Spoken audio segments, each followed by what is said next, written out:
As most of you know, I've had a bit of accident and have a bit of a sore knee. I fractured my patella, my kneecap. So I've had lots of time to either watch daytime TV. Have you ever done that? You can feel your IQ dropping. But I also have had time to remember stuff. And as I prepared my remarks, I started remembering some of the funny things that happened in the course of my ministry over the last 40 years during the celebration of communion. In hindsight, or at least I found them to be even funnier now than they were at the time. There was a time when I asked a confirmation class, and this was quite early in my ministry. I asked the kids in the confirmation class to set up the communion elements. The kids gathered the Saturday before in the church kitchen. There were two groups supervised by parents. One group of teens was cutting the bread into small pieces, and another group was filling up the little communion cups with which we're all familiar in the United Church. All of a sudden, as I was standing there sort of surveying, I heard one of the mothers in the grape juice group shout out, "Stop! You can't use that." I popped over to see what was going on. And it turned out that on the way to the church, one of the teens in the communion class and his dad had dashed into the store at last minute, and instead of grape juice had prune juice. One of the fathers wondered if this was a sign from God that the congregation wasn't finding communion enough of a moving experience.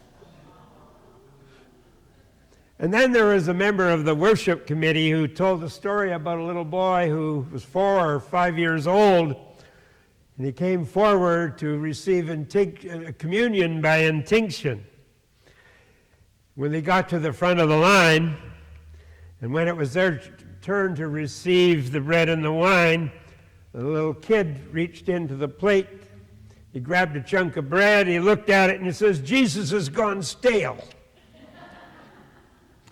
Apparently, the grandma ended up quite red-faced and hustled him over to the grape juice line.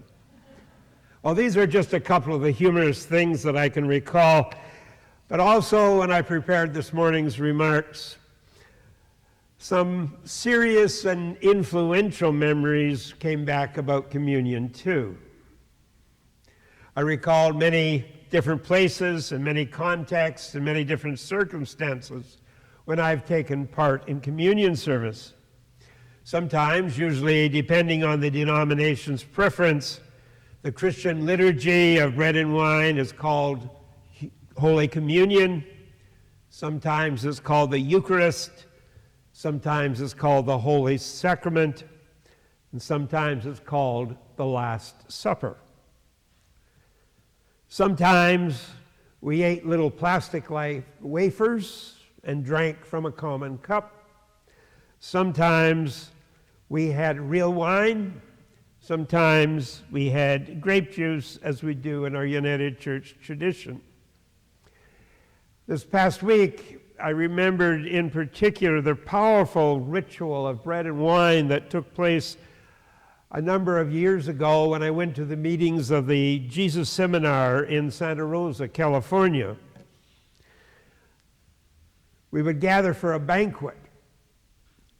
And these banquets always came after a hard and exhausting week of heavy-duty, scholar-led Bible study, intense theological discussion, a lot of debate, rigorous debate.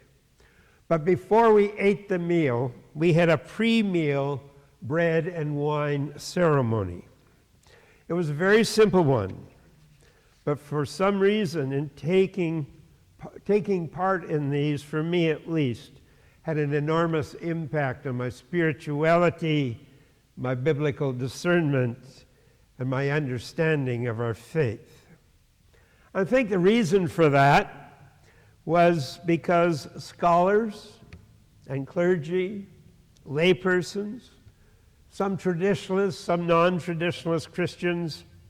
There were even a couple of famous Hollywood movie directors and just plain ordinary people like myself who came from countless Christian traditions, and there were even some non-religious people, men and women of goodwill. But we all joined together in this bread and wine ceremony. We celebrated God. We celebrated life.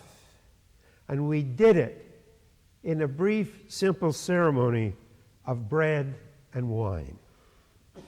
And all this reminiscing about communion services past made me aware that today, as we observe Communion Sunday, what matters most is not how we celebrate communion, but why we celebrate communion.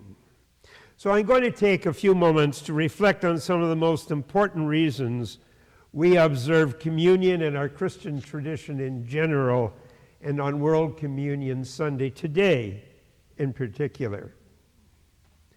Today, whenever we celebrate through one of the many rituals of bread and wine, we remember Jesus and the manner in which he made his meal practices central to his mission and his ministry. The gospel accounts make it clear that Jesus often attended banquets as a guest. We know from these accounts that he was a guest at the home of Levi the tax collector. He was a guest at Simon the leper and the Pharisee. He was a banquet guest of Zacchaeus, Mary and Martha, and many others. And again, according to the gospel accounts, Jesus' adversaries often criticized him for hanging out with these people. They called them sinners. And then, when he continued to do it, his adversaries resorted to name-calling. They called him a glutton and a drunkard. Biblical scholars and historians tell us, too, that Jesus wasn't only a guest at banquets, he was also a host. The food he shared with his guests was ordinary plain fare. Stuff like a few fish and a bit of bread, whatever was available.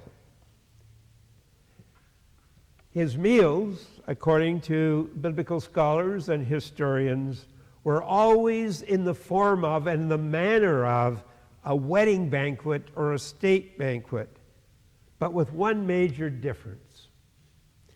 Back in those days in the ancient world, when a banquet was held, only men of the elite class, the wealthy and the powerful, were invited as guests. Women were excluded.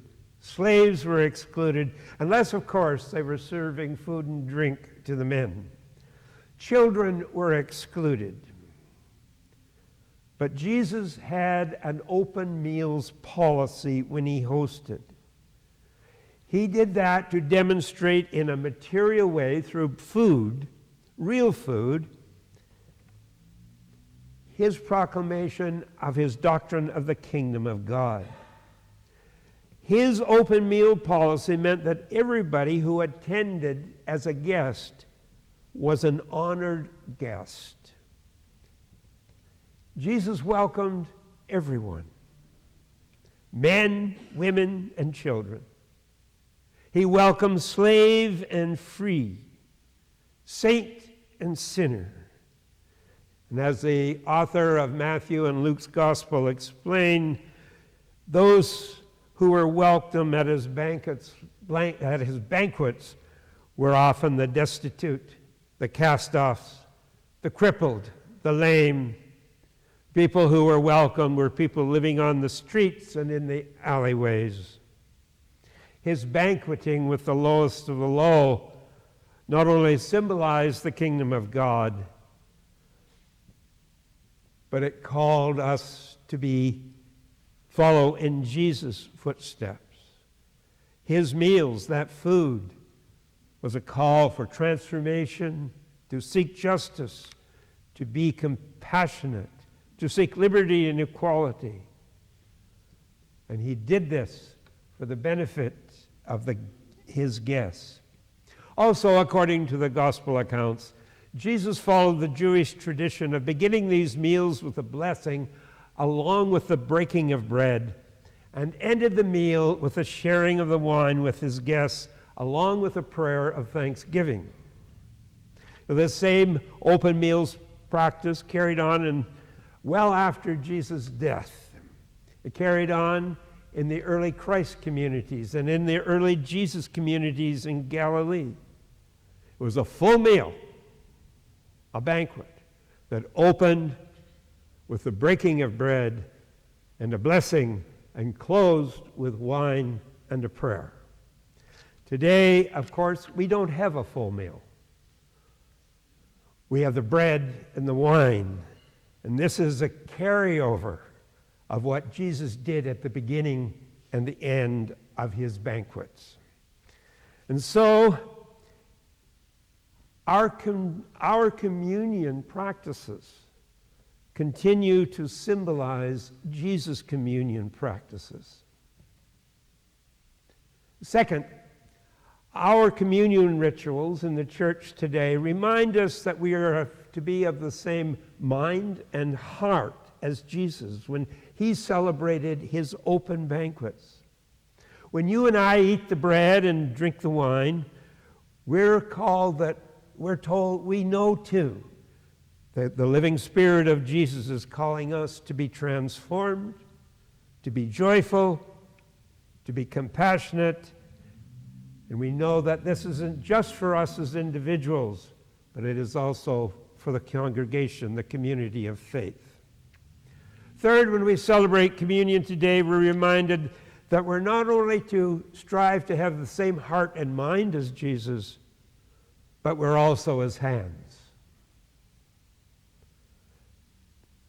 As individual Christians and as a community of faith, the living Spirit of Jesus calls us to do good works, to resolve to reach out to the destitute, to the broken. Communion is a call, even to this day, to reach out in a manner of equality and inclusion and liberty. And just not when it's convenient, when it's inconvenient and difficult. Taking communion is Living Spirit's call to love others, not just when it's convenient, but when they hate us and hurt us. So today, as we come to the symbolic table, you and I join Christians all around the world honoring these very same things. This is a special day. It's a special day of bread and wine. And today we remember worldwide the significance of communion. And we can do that by remembering the people of Libya in need of our prayers and our food, in need of clean water, medicine, and shelter. On this day, we Christians join the people of Ukraine, whose country continues to experience the terrible brutality of an unjust invasion. Today, on this day, when we celebrate through bread and wine, we join the Indigenous people of Canada seeking truth and reconciliation. And yes, we remember too that Jesus said, love your enemies, even your enemies. And so today we join our fellow Christians in President Putin's Russia and in Prime Minister Modi's India and elsewhere in the world. Whoever we may be, whatever we might be like, perhaps like those Israelites complaining in the wilderness, perhaps like those two untruthful sons in this morning gospel, or most likely just plain ordinary folks doing the best we can. Wherever we might live, we all every one of us, come to Jesus' banquet table today to eat the bread and to sip the wine. And we do that trusting that the living Spirit of Jesus welcomes us, and more than welcomes us, embraces us. I'm going to conclude this morning's remarks with a table blessing. It was written by the American writer and artist and ordained United Church minister, Jan Richardson. Here's what she has written. To your table you bid us come. You have set the places, you have poured the wine, and there is always room, you say, for one more. From the streets and from the alleys we come. From the deserts and from the hills we come. From the ravages of poverty and from palaces of privilege we come. Running, limping, carried we come. We are bloodied with our wars and we are wearied with our wounds. We carry our dead within us and we reckon with their ghosts. We hold the seeds of healing. We dream of a new creation. We know the images that make for peace, and we struggle to give them wings. And yet, to your table we come. Hungering for your bread we come. Thirsting for your wine we come. Singing your song in every language, speaking your name in every tongue. In conflict and in communion, in discord and desire, we come. O God of wisdom, we come. Just a few moments ago, we listened to Bev Marshall read to us Jesus' parable of the wedding banquet and the wedding guests. It's found in the 22nd chapter of Matthew's Gospel. And to be perfectly frank, this parable is so puzzling, it's so perplexing, that as I prepared my remarks this morning, I almost found it beyond comprehension. As you read it and reflect on it and think about it, it turns our expectations upside down and inside out. And just when I thought I had it, when I had that aha moment, I get it, the thing takes off in an entirely different direction and you realize you don't got nothing. Another reason this parable is so bewildering is that modern scholarship teaches us that it appears in three different forms in three different Gospels. It appears in the Gospel of Matthew that Bev read to us just a moment ago. It appears in the 14th chapter in a far different form and with far different conclusions in the Gospel of Luke, and it also appears in the non-canonical Gospel of Thomas. Scholars tell us that each of these authors has strayed from what Jesus spoke originally in the parable.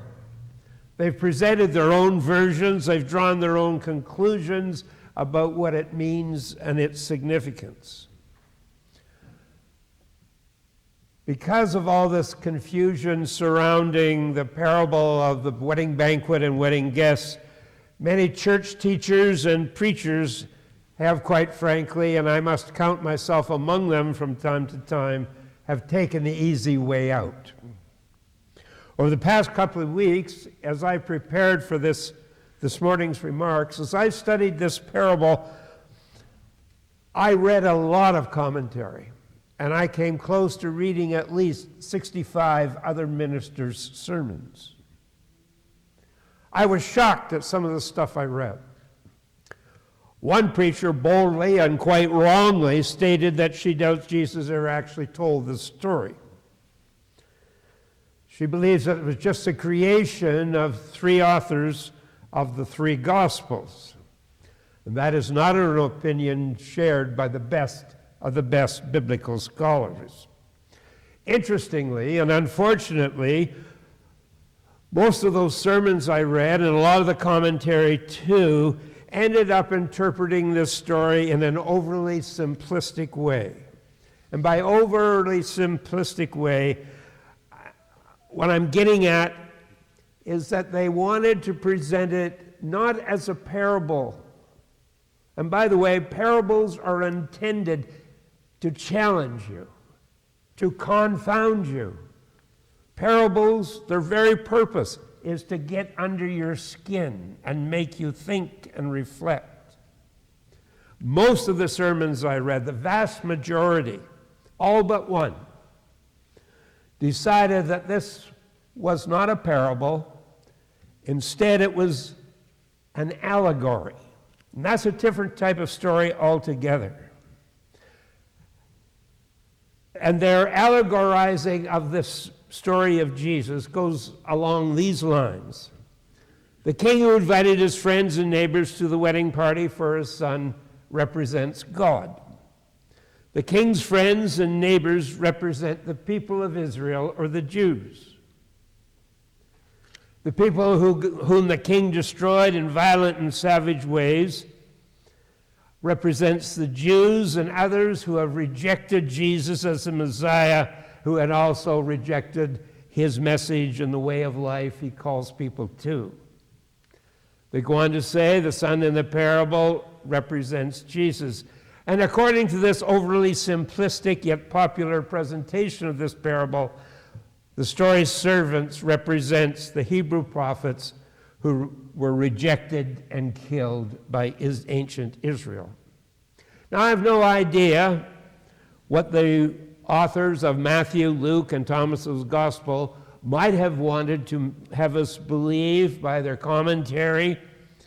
I have no idea what their motives were for putting their own particular spin on this parable.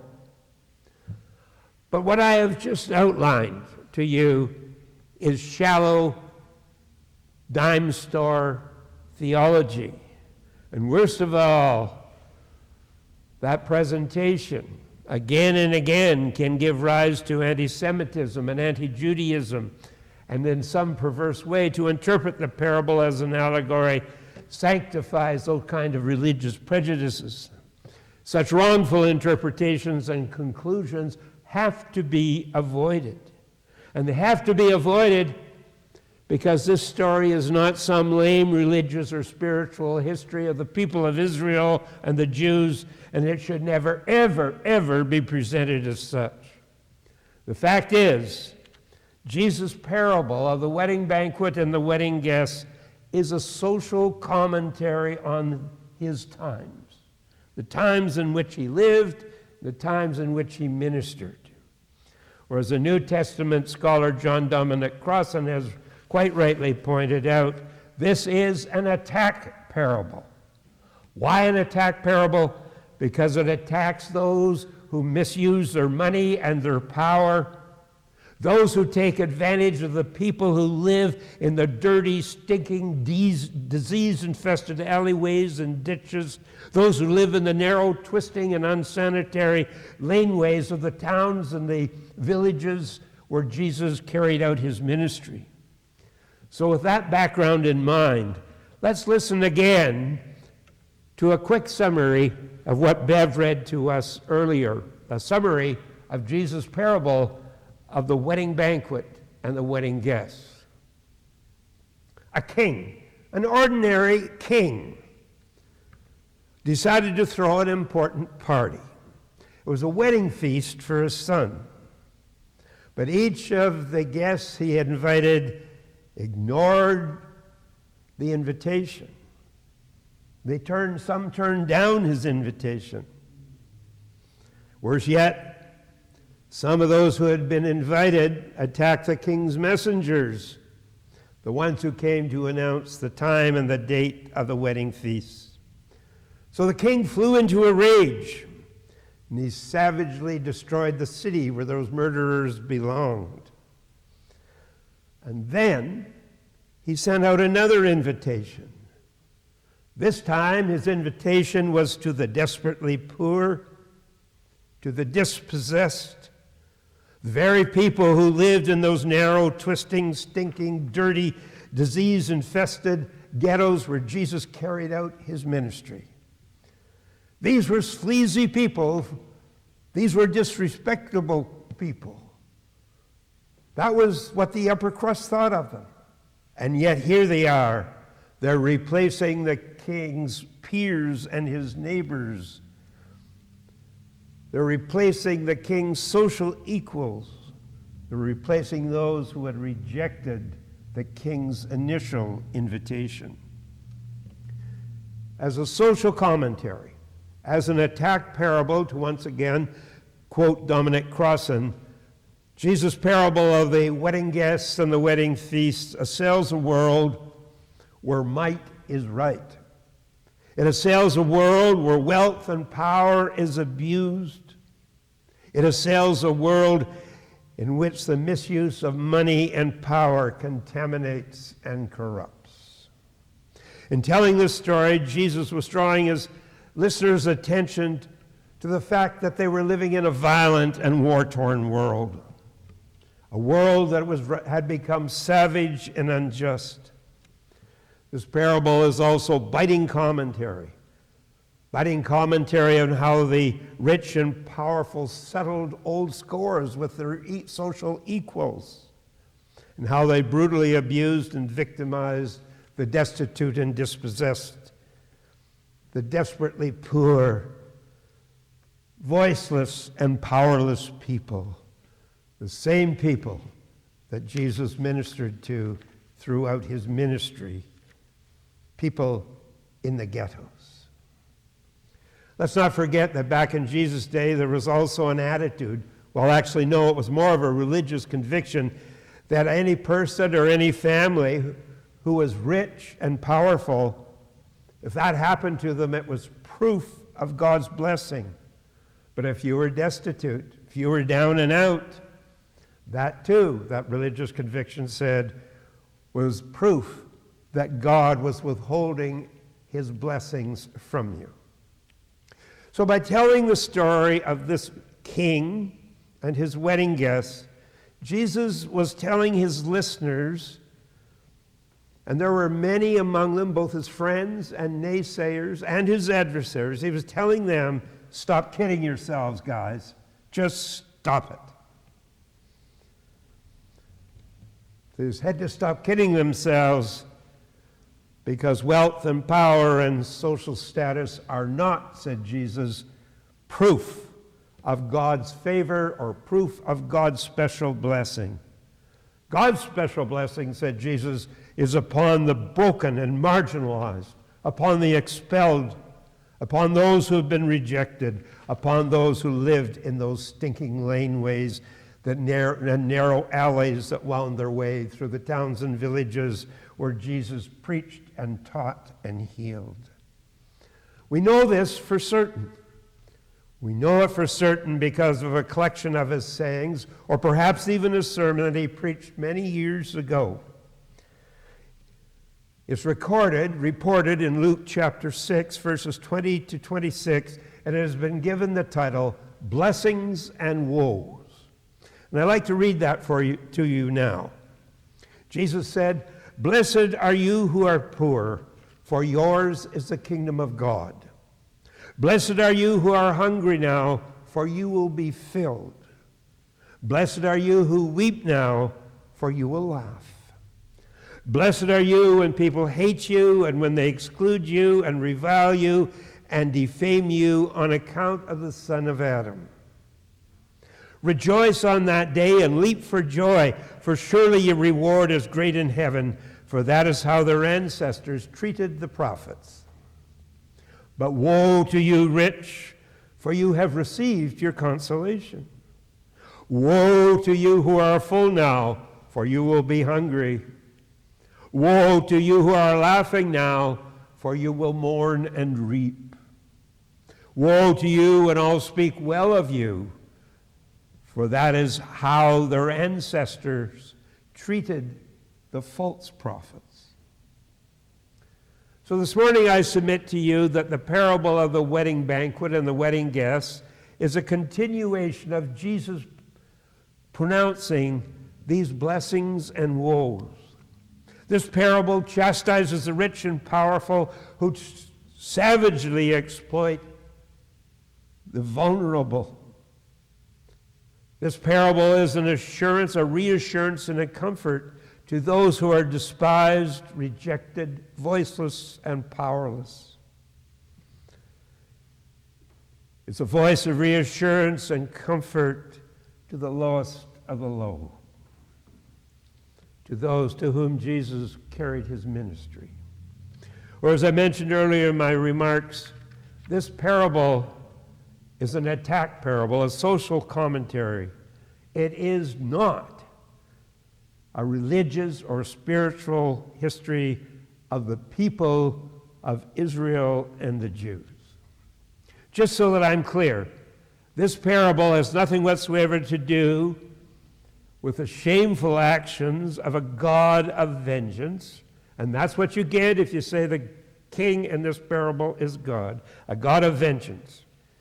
Instead, this story that Jesus told long, long ago highlights the differences, highlights the realities of the world in which we live. Or if we want to go all religious and theological, it highlights the violence.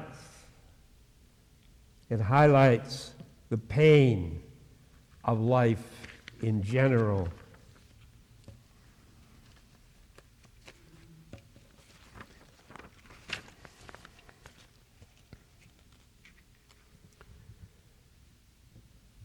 Talks about where power is abused. Talks about how the most vulnerable are victimized by the rich and the powerful. Jesus compares the kingdoms of this world occupied and ruled by the king and those who are rich and powerful, who have their own armies and navies. And then he compares it to the kingdom of God that has no military power, no economic power, no political power, no economic power, no monetary power. All the kingdom of God has, says Jesus, is loving compassion that triumphs over everything. So what does that mean for this 20th century audience this morning here at Westminster United Church? What are we to make of this parable that Jesus told so long ago? I think it means four things to us, four major things that you can take away. First, this parable, as I've already mentioned from many different angles, is about the inequity in the world in which we live today. We know that there are all kinds of social classes. We know there are people who are destitute. But this is not a call for the people who are down and out. It's not a call to those being, in our time, who are poor and exploited. It's not a call to the brutalized and suffering and those at the bottom of the social ladder to sit back and take it. Jesus isn't saying, sit in your hands and do nothing about your lot in life. Instead, Jesus told this parable to those who are down and out, those on the bottom, so that they would challenge the status quo and the system. A system that impoverished and brutalized them, the system that kept them living in alleyways, ditches, and gutters. Second, this parable is certainly not a get-out-of-jail-free card for those with money and power. If you're rich, powerful, you just can't step aside and say to those who are poverty-stricken, don't worry, be happy. You've got to be happy because God's blessing you more than blessing us.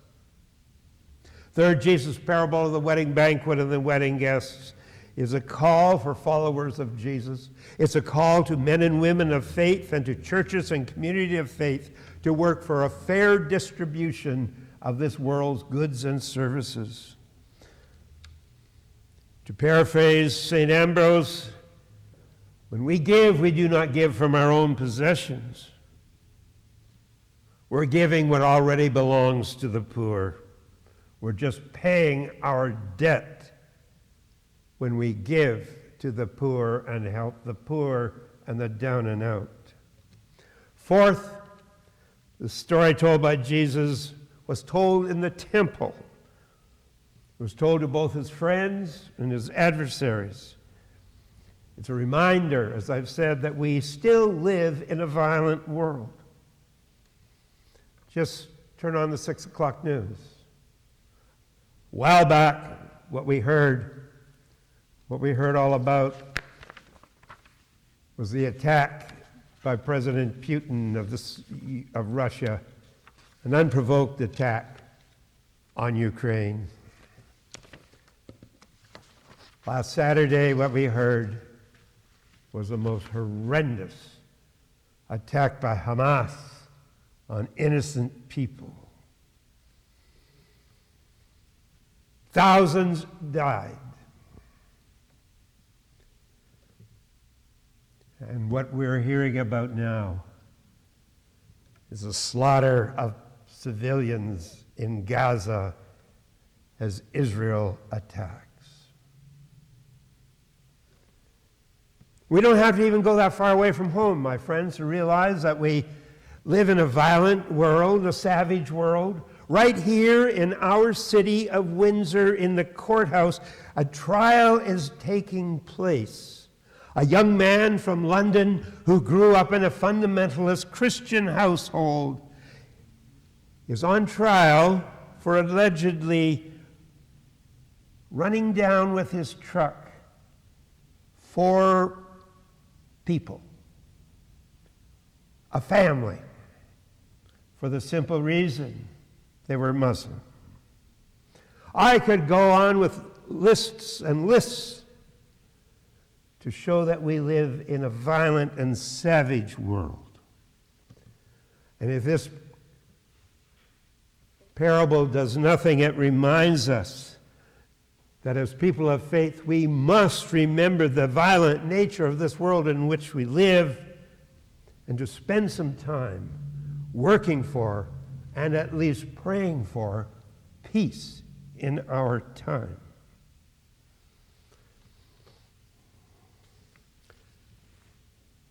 This is the very heart and core of the parable of the wedding guests. We cannot pander to our own prejudice, make ourselves feel better by saying this is really about Israel's ancient Israel's religious and spiritual history. That would be wrong. It's wrong because, in the words of the Reverend John Churcher, who inspired this sermon a great deal, he's a progressive Christian writer and preacher. And back in 2011, he wrote, "This parable of Jesus is a call to action on behalf of the depersonalized and demeaned, the powerless and the voiceless, the victimized and the violated." May it be so.